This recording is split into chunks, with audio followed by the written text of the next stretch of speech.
Bottom ಎಂಡಲ್ಲಿ biggest secret ಏನು ಅಂದರೆ 3 ಥರ ಗ್ರಿಪ್ ಬರುತ್ತೆ. ಸೊ ಗೊತ್ತಾಗುತ್ತೆ ನನಗೆ. ಅದು ಗ್ರಿಪ್ಪಿಂಗ್ ಇಟ್ಕೊಂಡ್ರೆ ಎಲ್ಬೋ ಬ್ಲಾಕು. ಸೊ ಈ ಎರಡೇ ಫಿಂಗರಲ್ಲಿ ಬ್ಯಾಟ್ನ ಹೋಲ್ಡ್ ಮಾಡ್ತೀವಿ.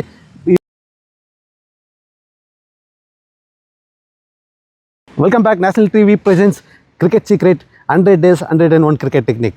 ಸೊ ಲಾಸ್ಟ್ ವೀಕು ನಾವು top and importance, top and ಯಾವ ರೀತಿ ಗ್ರಿಪ್ನ ತೊಗೋಬೇಕು, ಯಾವ ರೀತಿ ಮೂವ್ ಮಾಡಬೇಕು ಅನ್ನೋದ್ರ ಬಗ್ಗೆ ತಿಳ್ಕೊಂಡ್ವಿ. ಇವತ್ತು ನಾವು ನಮ್ಮ ಬ್ಯಾಟಿಂಗಲ್ಲಿ ಟೆಕ್ನಿಕ್ನ ಆ್ಯಡ್ ಮಾಡ್ತಾ ಹೋಗ್ತಾ ಇರ್ತೀವಿ. ಸೊ ಹಾಗೆ ಟಾಪ್ ಆ್ಯಂಡ್ ಆದಮೇಲೆ ಈಗ ಬಾಟಮ್ ಆ್ಯಂಡ್ನ ಆ್ಯಡ್ ಮಾಡ್ತಾ ಹೋಗೋಣ. ಬಾಟಮ್ ಆ್ಯಂಡಲ್ಲಿ ಬಿಗ್ಗೆಸ್ಟ್ ಸೀಕ್ರೆಟ್ ಏನು ಅಂದರೆ 3 ಥರ ಗ್ರಿಪ್ ಬರುತ್ತೆ. ಸೊ 3 ಥರ ಗ್ರಿಪ್ ಯಾವುದು ಅಂದರೆ ಓವಲ್ ಗ್ರಿಪ್ ಅಂತೀವಿ, ಫುಲ್ ಟೈಟಾಗಿ ಇಟ್ಕೊಳ್ಳೋಂಥದ್ದು. ತುಂಬ ಕೆಲವರು ಬ್ಯಾಟ್ಸ್ಮನ್ಗಳು ಯೂಸ್ ಮಾಡೋದು, ತುಂಬ ಜಾಸ್ತಿ ಯೂಸ್ ಮಾಡೋದಿಲ್ಲ. ಕೆಲವು ಬ್ಯಾಟ್ಸ್ಮನ್ಗಳು ಈ ಗ್ರಿಪ್ನ ಇಟ್ಕೋತಾರೆ. ಇದು ಓವಲ್ ಗ್ರಿಪ್ ಅಂತೀವಿ, ಓ ಗ್ರಿಪ್ ಅಂತೀವಿ. ಸೊ ಓ ಪೊಸಿಷನಲ್ಲಿ ಇಟ್ಕೊಳ್ಳೋವಂಥದ್ದು. ಇನ್ನೊಂದು ವಿ ಗ್ರಿಪ್ ಅಂತೀವಿ. ವಿ ಗ್ರಿಪ್ ಏನು, ಇಲ್ಲಿ ನಮ್ಮ ಕೈಯಲ್ಲಿ ನಾವು ಹಿಂಗೆ ಇಟ್ಕೊಂಡ್ರೆ ನಿಮಗೆ ಇಲ್ಲಿ ನೋಡ್ಬೋದು ವಿ ಪೊಸಿಷನ್ಸ್ ಕಾಣುತ್ತೆ ನಿಮಗೆ. ಸೊ ಇದನ್ನು ವಿ ಗ್ರಿಪ್ ಅಂತೀವಿ. ಅದನ್ನೇ ಇದೇ ರೀತಿ ಪ್ಲೇಸ್ ಮಾಡ್ತೀವಿ. ಮೋಸ್ಟ್ ಆಫ್ ದ ಟೈಮ್ಸು ಈ ಎರಡೇ ಫಿಂಗರಲ್ಲಿ ಬ್ಯಾಟ್ನ ಹೋಲ್ಡ್ ಮಾಡ್ತೀವಿ.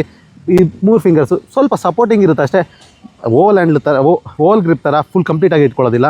ಬರೀ 3 ಫಿಂಗರ್ಸು, ಫಸ್ಟ್ 3 ಫಿಂಗರ್ಸು ಅಲ್ಲಿ ಮಾತ್ರ ಇಟ್ಕೋತೀವಿ.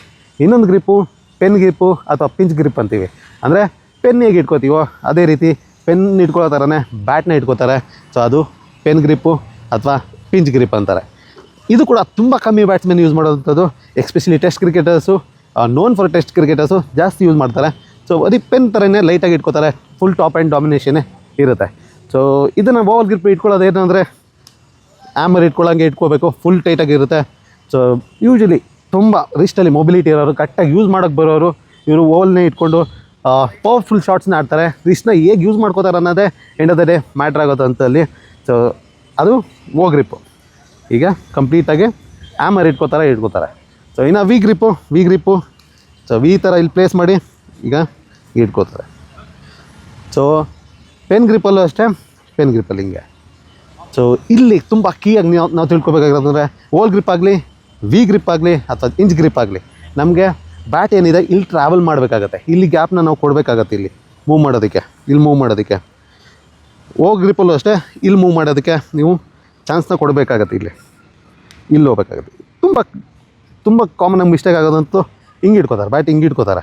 ಸೊ ಹಿಂಗೆ ಇಟ್ಕೊಂಡಾದಾಗ ನನಗೆ ಇಲ್ಲಿ ಪೊಸಿಷನ್ ಇಲ್ಲ, ಇಲ್ಲಿ ನನಗೆ ಬ್ಯಾಟ್ ಬರೋಕ್ಕೆ ಜಾಗ ಇಲ್ಲ ಇಲ್ಲಿ. ಸೊ ಹಾಗಾಗಿ ಬ್ಯಾಟ್ನ ಕಂಟ್ರೋಲ್ ಮಾಡೋದಾಗಲಿ ಅಥವಾ ಶಾರ್ಟ್ನ ಎಕ್ಸಿಕ್ಯೂಟ್ ಮಾಡೋದಾಗಲಿ ಅಷ್ಟು ಈಸಿ ಅಲ್ಲ. ಬಾಟಮ್ ಆ್ಯಂಡ್ ಗ್ರಿಪ್ಪು ಕರೆಕ್ಟಾಗಿಲ್ಲ ಅಂದರೆ ಅಷ್ಟು ಈಸಿನೇ ಅಲ್ವೇ ಅಲ್ಲ. ಸೊ ತುಂಬ ಕಾಮನ್ನಾಗಿ ಹಿಂಗೆ ಇಟ್ಕೋತಾರೆ. ಹಿಂಗೆಲ್ಲ ಇಟ್ಕೊಂಡ್ರೆ ಆಗಲ್ಲ. ಸೊ ನನಗೆ ಎಲ್ಬೋ ಕೂಡ ಬ್ಲಾಕ್ ಆಗುತ್ತೆ ಇಲ್ಲಿ. ಸೊ ಈ ರೀತಿ ಅಕ್ರಾಸ್ ಆಡೋ ಚಾನ್ಸಸ್ ಜಾಸ್ತಿ ಇರುತ್ತೆ ಈ ಗ್ರಿಪ್ಪಲ್ಲಿ. ಸೊ ಇವಾಗ ನಾನು ವಿಗೆ ಹೋದರೆ ಸೊ ಎಲ್ಬೋ ಕೂಡ ನಂದು ಆಚೆ ಬರುತ್ತೆ ಇಲ್ಲಿ. ಬರೀ ನಾನು ಇಲ್ಲಷ್ಟೇ ವಿ ಅಷ್ಟೇ ಚೇಂಜ್ ಮಾಡಿದ್ದಿಲ್ಲಿ. ನೀವು ನೋಡ್ಬೋದು, ಗ್ರಿಪ್ಪಿಂಗ್ ಇಟ್ಕೊಂಡ್ರೆ ಎಲ್ಬೋ ಬ್ಲಾಕು. ವಿ ಗ್ರಿಪ್ಗೆ ಹೋದರೆ ನನಗೆ ಎಲ್ಬೋ ಔಟ್ ಬರುತ್ತೆ. ಸೊ ಇಲ್ಲಿ ನಾನು ಕರೆಕ್ಟ್ ಪೊಸಿಷನಲ್ಲಿ ಇರ್ತೀನಿ. ನಾನು ಬಾಲ್ನ ಫೇಸ್ ಮಾಡೋದಕ್ಕೆ, no matter ball pitching short or pitching up, ನಾನು ಕಂಫರ್ಟಬಲ್ ಪೊಸಿಷನಲ್ಲಿ ಇರ್ತೀನಿ. ಆ ಶಾರ್ಟ್ನ ಎಕ್ಸಿಕ್ಯೂಟ್ ಮಾಡೋದಕ್ಕೆ ಶಾರ್ಟ್ಸ್ ಫ್ರಂಟ್ ಫುಟ್ ಡ್ರೈವ್ಸ್ ಆಗ್ಬೋದು ಅಥವಾ ಕಟ್ ಆ್ಯಂಡ್ ಪುಲ್ ಆಗ್ಬೋದು. ಸೊ ಅನ್ಫಾರ್ಚುನೇಟ್ಲಿ ತುಂಬ ಕೆಲವು ಕೋಚಸ್ಸು ಒಂದೊಂದು ಶಾರ್ಟ್ಗೆ ಒಂದೊಂದು ಗ್ರಿಪ್ ಹೇಳೋದನ್ನ ನಾನು ನೋಡಿದ್ದೀನಿ. ಖಂಡಿತ ಆಗೋಲ್ಲ ಅದು. ಸೊ ಬ್ಯಾಟ್ಸ್ಮನ್ ಬಾಲ್ ಯಾವ ರೀತಿ ಬರುತ್ತೆ ಅಂತ ಗೊತ್ತಾಗಲ್ಲ, ಬಂದ ಮೇಲೆ ಗೊತ್ತಾಗೋದು. ಅಲ್ಲಿ ಗ್ರಿಪ್ ಇಟ್ಕೊಂಡು ಆಡ್ತೀವಿ ಅಂದರೆ ಚಾನ್ಸೇ ಇಲ್ಲ ಅದು. ಸೊ ಒಂದು ಕಾಮನ್ ಗ್ರಿಪ್ಪು ವೆಲ್ಸ್ ಗ್ರಿಪ್ ಇಟ್ಕೊಂಡು ಅವರು ಪ್ರತಿಯೊಂದು ಶಾಟ್ಗೂ ಅದೇ ರೀತಿ ಅಡ್ಜಸ್ಟ್ ಮಾಡಿಕೊಂಡು ಎಕ್ಸಿಕ್ಯೂಟ್ ಮಾಡ್ತಾರೆ. ಸೊ ಅದು ಬ್ಯಾಟಿಂಗಲ್ಲಿ ಬಾಟಮ್ ಎಂಡ್ಗಿರುವಂಥ ಮೇನ್ ಟೆಕ್ನಿಕಲ್ ಪಾಯಿಂಟ್ಸ್ಗಳು. ಹಾಗೆ ಇದನ್ನು ಹೇಗೆ ಪ್ರಾಕ್ಟೀಸ್ ಮಾಡಬೇಕು ಅಂದರೆ ಲಾಸ್ಟ್ ವೀಕು ಟಾಪ್ ಆ್ಯಂಡ್ ನೀವು ಏನು ಪ್ರಾಕ್ಟೀಸ್ ಮಾಡಿದ್ದೀರಾ ಅದನ್ನು ಮತ್ತೆ ಅಟ್ಲೀಸ್ಟ್ 500 ಟೈಮ್ಸ್ ಅಲ್ಲ ಅಂದ್ರೂ ಅಟ್ಲೀಸ್ಟ್ 50 ಟೈಮ್ಸ್ ಮಾಡಿ ನೀವು ಆಮೇಲೆ ಬಾಟಮ್ ಬ್ಯಾಂಡ್ನ ಪ್ಲೇಸ್ ಮಾಡ್ಕೋಬೇಕಾಗತ್ತೆ. ಸೊ ಒಂದೇ ಸಲ ಕಲ್ತ್ಬಿಡೋಕ್ಕಾಗಲ್ಲ, ಇದು ಟೈಮ್ ತೊಗೊಳುತ್ತೆ. ನೀವು ಮತ್ತೆ ಆ್ಯಡ್ ಮಾಡ್ತಾ ಇರೋದ್ರಿಂದ ಹಿಂದೆ ಕಲ್ತಿರೋದನ್ನ ಮರೆಯೋಂಗಿಲ್ಲ. ಸೊ ಟಾಪ್ ಆ್ಯಂಡಲ್ಲಿ ಏನಿತ್ತು, ಟಾಪ್ ಆ್ಯಂಡ್ ಗ್ರಿಪ್ ತೊಗೊಂಡ್ವಿ, ಮೇಲಿಂದ ಚೆಸ್ಟ್ವರೆಗೂ ಎತ್ತಿದ್ವಿ, ನ್ಯೂಟ್ರಲ್ ತಂದ್ವಿ. ಈಗ ಇದು 50 ಟೈಮ್ಸ್ ಆದಮೇಲೆ ಈಗ ನಾವು ಬಾಟಮ್ ಹ್ಯಾಂಡ್ನ ಪ್ಲೇಸ್ ಮಾಡ್ತಾ ಇರೋದು ಅಂದರೆ ಈಸಿ ವೇ ಅಂದರೆ ಬ್ಯಾಟ್ನ ಇಲ್ಲಿ ಇಟ್ಟಿರ್ತೀವಿ, ಟೋ ಮೇಲೆ ಇಲ್ಲಿ ಟಚ್ ಆಗೋ ಥರ ಸುಮ್ಮನೆ ಕೈ ಹಿಂಗೆ ಪ್ಲೇಸ್ ಮಾಡ್ತೀವಿ. ಸೊ ನನಗೆ ವಿ ಗ್ರಿಪ್ ಬರುತ್ತೆ.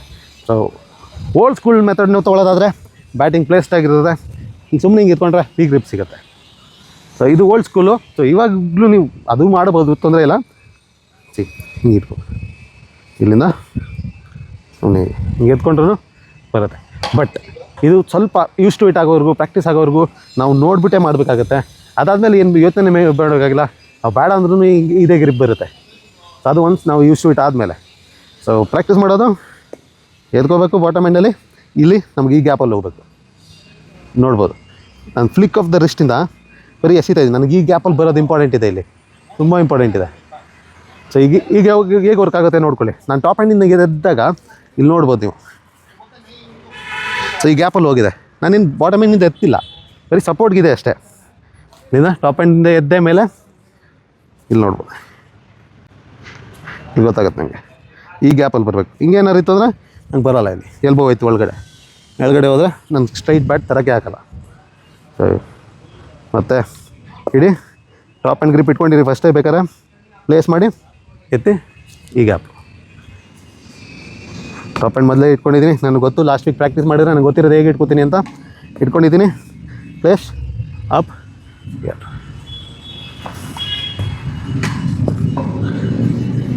ಈಗ ಸೊ ಇದು ಒಂದು 100 ಟೈಮ್ಸು ಇಲ್ಲಿ ಗ್ಯಾಪಲ್ಲಿ ಹೋಗೋದು ಪ್ರಾಕ್ಟೀಸ್ ಮಾಡ್ಕೊಂಡ್ಮೇಲೆ ಆಮೇಲೆ ನೀವು ಆ್ಯಡ್ ಮಾಡ್ಬೋದು.